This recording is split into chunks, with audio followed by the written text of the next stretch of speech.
If you've been following along for a while, you may have noticed that we've painted this before, but there was an incident. My wife wanted to get a cat, I didn't want to get a cat, so we compromised and got a cat. Then I knocked it off the shelf.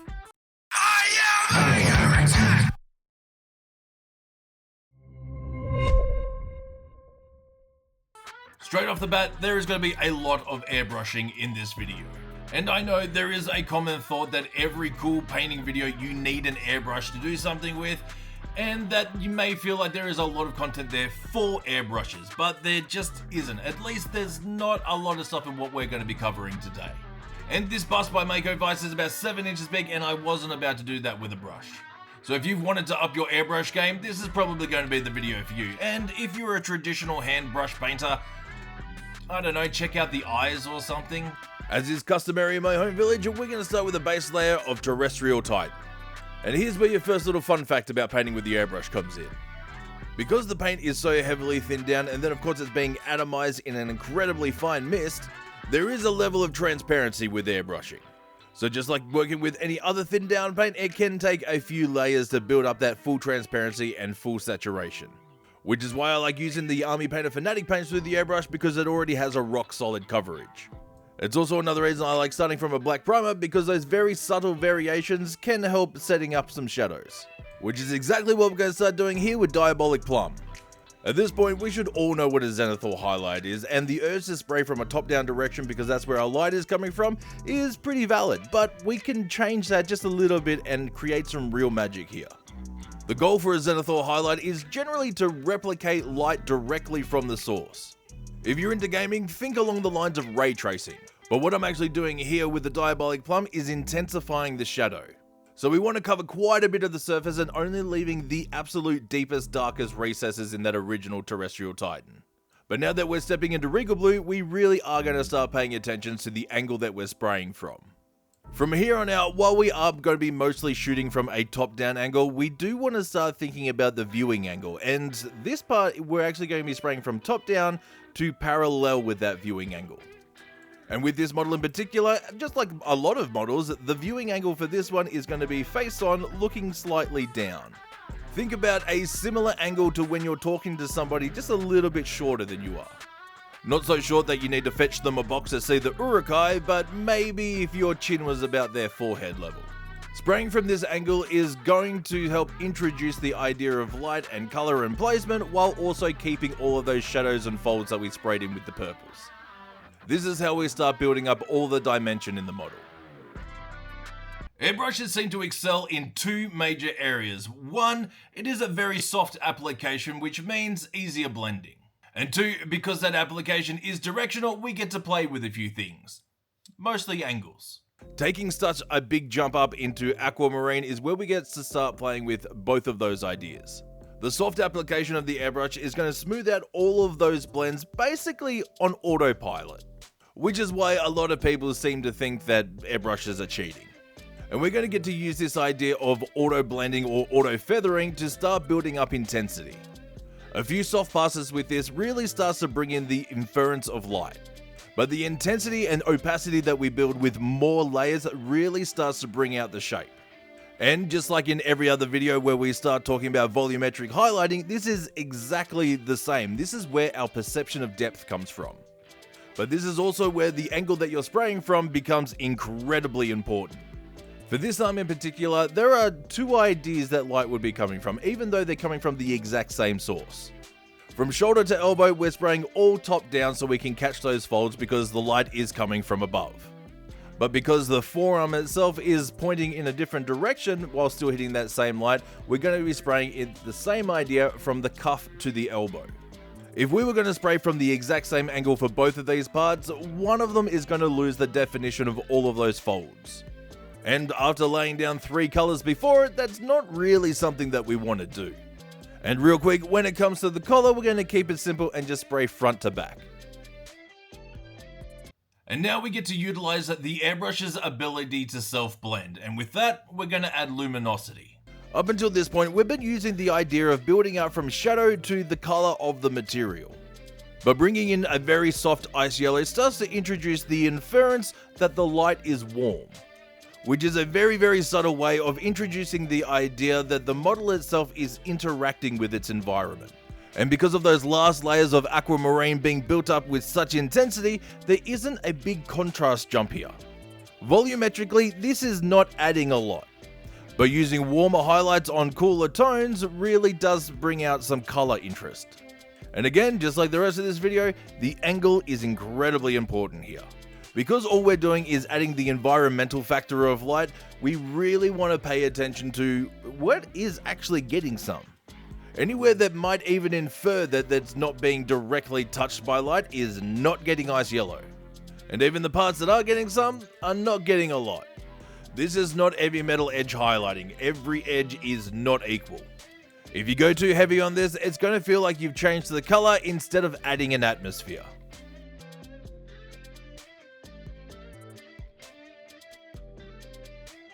You may have noticed while working on the collar on the vest, there is a drawback to airbrushing. That's the overspray. There are a few ways that you can bat overspray with the airbrush. While you can use something like a liquid mask or poster putty, I find it generally easier just to go back and paint over it, especially on an area like this which isn't detail heavy. Because this model is so dark and ominous with a little bit of body horror slipped into there, I want to make the vest a little bit fun. And because the airbrush generally lays out everything fairly smoothly, I do want to add some texture into here. And that's where the Army Painter's new sponge on a stick comes in handy.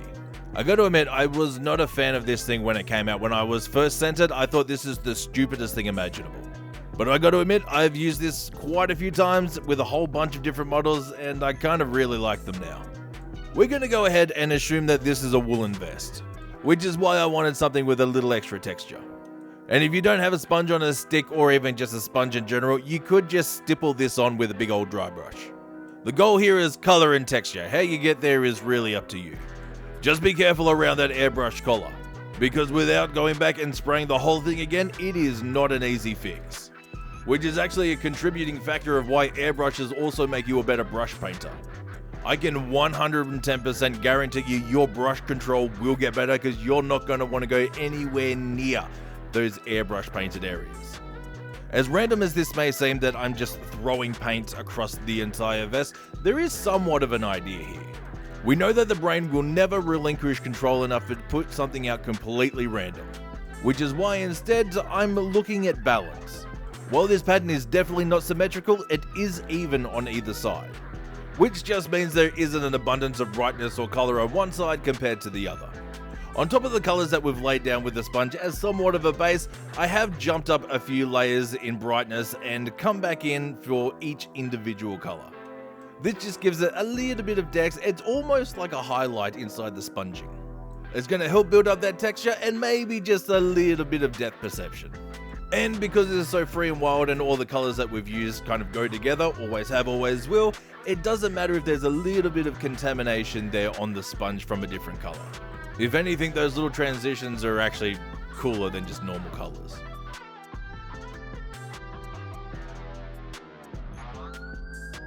Since all we did there was basically just stamp paint onto the vest, it feels like it's just stamped paint onto the vest. So grab your airbrush again and I'll show you another trick.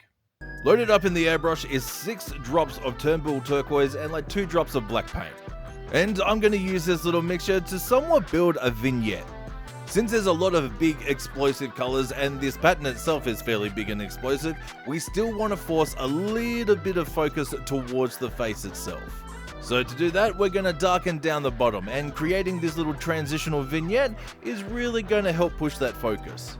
I'm also going to use it to go around some of the other areas and really define their shapes. Before we start jumping into skin tones, here's the friendly reminder that I am a member of the Army Painter Factory team. So if you want to recreate anything that you see on this channel from this video, a different video, or all of the shorts that we put out daily, you can grab any and all of it if you jump over to the Army Painter web store. And while you're there, at checkout, if you use the code Heresy5, you'll get a sweet discount. And if you're in Australia, if you head over to in-games and use that same Heresy5 code, you'll still get that same sweet discount, except it'll be from down under. And if you need any ideas to start filling up that card, there is a full paint list down in the description. While you're down there, you'll also find a link for the Patreon and our merch store. Back to it then. Well, I'm not going to show you every single step on every single piece. This is for all of the skin toned areas. So yeah, this is going to be the last time you see the hands until the glory shots. And since we're back to a base coat, of course it's going to be Terrestrial Titan. This is going to be our deepest, darkest shadow, so you can really get right up under some of this hair and make sure that you're covering every single little bit of skin. In future steps, there are going to be some parts that are trickier to get with the airbrush than others, so make sure that this part's covered. Busting out the moonstone skin, we're going to be thinking about those same angles as we did in the first half with the sleeves. Because again, that viewing angle is going to become a big part, especially when it's the face. The human eye is naturally drawn towards faces and eyes, so it makes sense that this is going to be the focal point.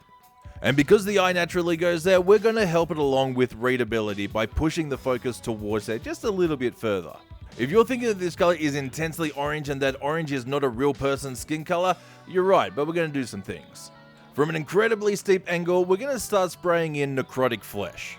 Which, yeah, I get it, is generally more associated with something like zombie skin, and we're not going for zombie skin here. But that little hint of green is going to start cancelling out some of the orange in that moonstone skin. Human skin has a lot of different colors and tones in it, and that's basically what we're going to be playing around with, especially since we've got an airbrush for it. If you were thinking that a weird off-grain like necrotic flesh was a weird choice, wait for the rest of this. To really punch in some of these wild skin tones, we're going to kick it off with Moonlight Coral. Since the green in the necrotic flesh took out some of the orange and red in moonstone skin, we want to add some warmth back in there. But for this, I'm actually going to be focusing on a few different areas. Mainly around the eyes, along the jawline, a little bit around the neck. And after that, I'm also going to punch in some royal robes. And yes, I know how intense this looks at the moment, but no, it's not going to stay there. In saying that, it absolutely could because it does look pretty cool. Adding that moonlight coral really brings some of that warmth back in to make it feel like it's a living thing. And then following that up with some of the royal robes is going to, one, make it feel a little bit colder and some cold shadows, and two, just adding a little extra interest. As far as ideas for skin tones go, we really want it to feel alive, but just barely. Something's definitely not quite right here. Other than the fact that she's put her entire hand through her face. I promise you, this is not as intense as it looks on camera. While opal skin is incredibly light and it is basically a pinkish off-white, it didn't actually kill all of the work that we just put in. What I'm actually using it for here is to start building up the highlights around the T section, so that's generally the forehead down to the nose and chin, and then from cheekbone to cheekbone. And this is really going to help push up that brightness and help that focus really come into the face itself. But don't worry, here's where we save it all. Loaded up in the airbrush is an incredibly thinned down peachy flesh. Ratio wise, it's about 4 drops of peachy flesh speed paint and 6 drops of the airbrush medium. And we have it this thin because we don't want the actual color. Just like everything else as far as the skin tones go, it's not about the colors themselves, but the inference of colors and tones that are going into it. And this I'm going to use as an all-over glade across the entire face, and it's going to blend everything back in together while keeping all of the volumes that we worked on. While there are a lot of pros to the airbrush, like covering a lot of space, giving us all those angles to play with different ideas of light and shadow, and just being able to bring in a bunch of different very, very light hues, there are a few things that it can't do, and that comes back to details. So we are officially done with the airbrush for this video, and we're going to be moving on to something that we all know and love. It's brush time. For all that exposed, gooey, moist, muscly skin, whatever it is, under the eyes, we're going to pull out magenta tone wash. And thanks to all the colors that we laid down with the airbrush for the flesh tones, by the time we add on this magenta wash, a lot of work is going to be done for us. As far as application goes, I'm going to be using 2 different ideas. One, a general washing, which is just covering because we want that general tone in there. The second is actually depositing a decent amount of wash into some of those recesses. And this is going to give us 2 things. 1, detail separation. And 2, it's going to help with the blotchiness. I'm also going to throw it down on the tongue because, sure, why not? It's easy. And you don't actually see the tongue. To start stacking up on top of that, we're going to bring in blue tone wash. And when it comes to application for this is a little bit more depositing than anything else. This is going to add to the detail separation again by adding something just a little bit darker, and of course the completely unsettling bluish tint. This girl just ain't right.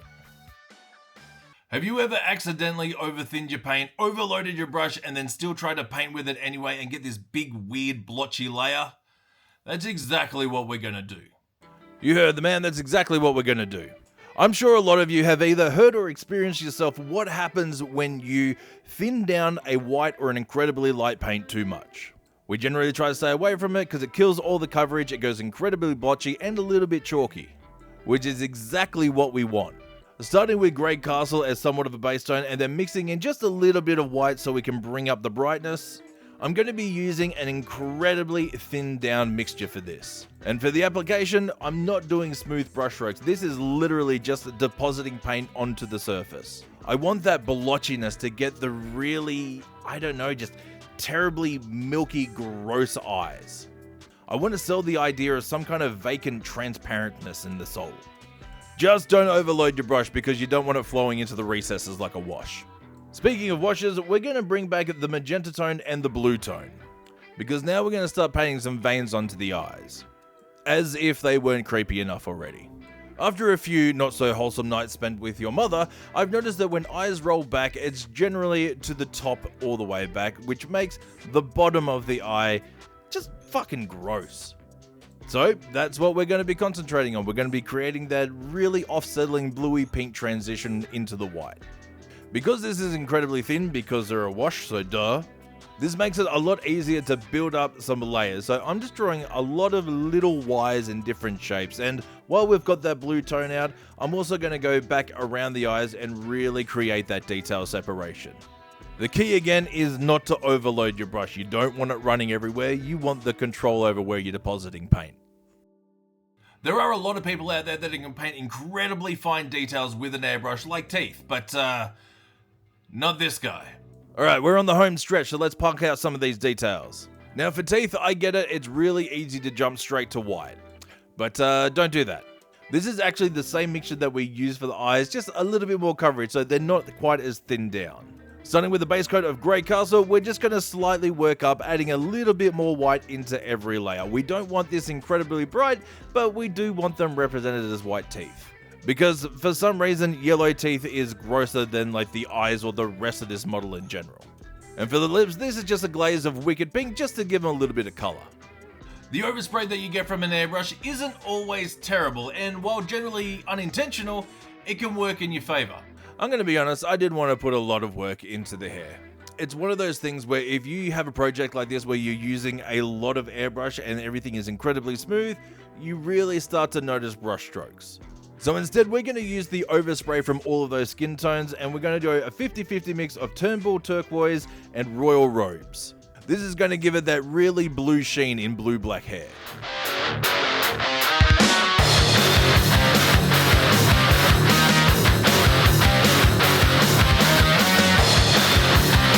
I want to send a very special thank you to Dulcibel for sending this Mako Vice model out.